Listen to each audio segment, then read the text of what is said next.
right. We are in business. Now, I just got to make sure you guys can see me. Yeah, okay. Now, I know you all probably think this is kind of weird, but I love to cook.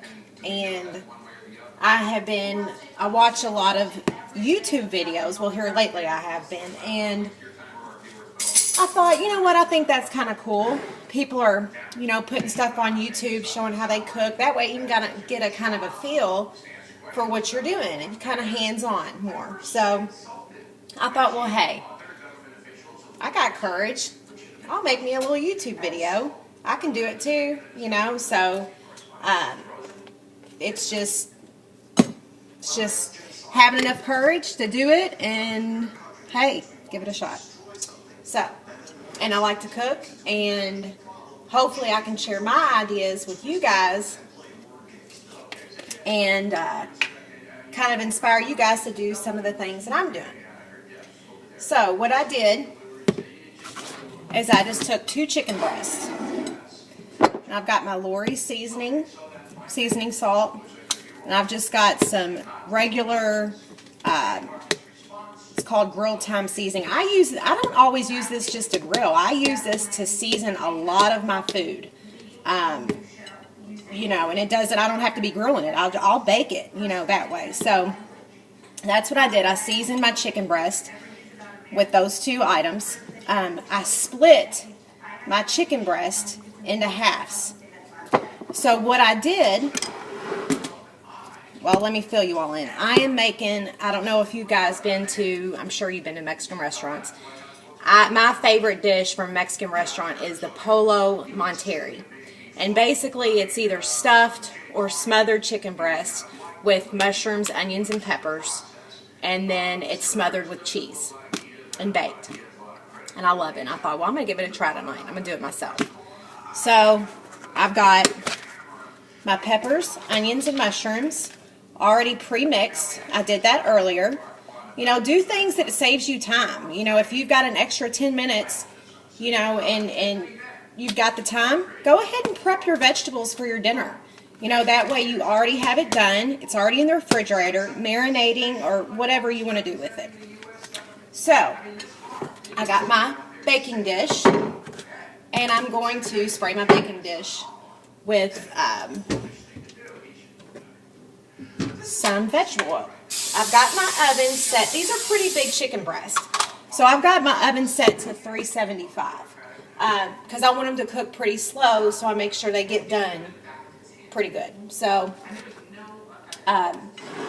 so now I am just going to start stuffing my chicken breast with my vegetables. So I'm just kind of putting them in there, and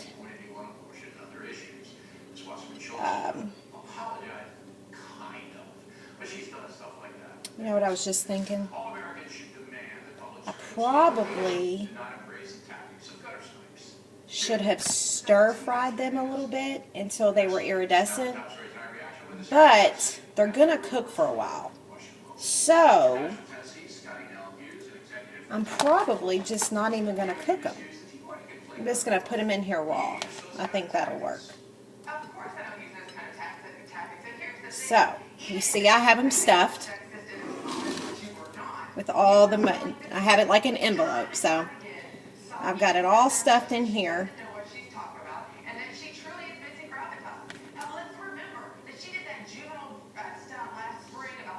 I'm going to put it into my dish. Now, and then it's always how you like your vegetables. If you like them real tender and kind of soggy, go ahead and stir fry them for a few minutes until they're iridescent, and then put them in your chicken breast. I kind of like a little crunch to my vegetables when I eat them, so I am going to not stir fry them before, because they're going to cook. I mean, this is going to cook for a good probably hour. 45 minutes to an hour, because I'm kind of funny about my chicken now. I like it to be all the way done. So, So then I'm just going to take the rest of these vegetables and just kind of, just kind of surround the chicken with them, So,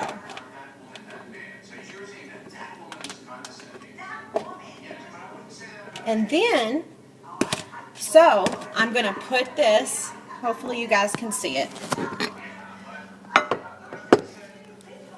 Here's my chicken breast split with my vegetables. So, what I'm going to do is I'm going to put it in the oven, like I said, 375 for about 45 minutes to an hour. And then about 10 to 15 minutes before I take it out, I'm going to put all my cheese on there. I got some really good cheese from the grocery. I got,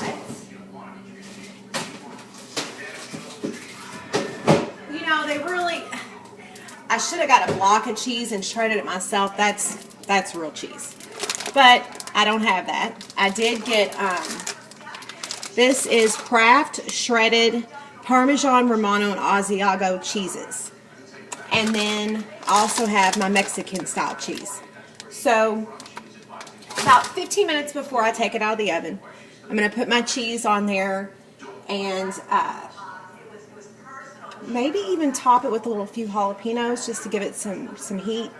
So, and then I'm going to make seasoned black beans with steamed broccoli because I try to eat kind of healthy and a lot of that cheese isn't that good for you. So I got to have some broccoli, So, all right, and I will come back to you when this is out of the oven and when my cheese is all bubbly on top and everything is set and placed on my plate and kind of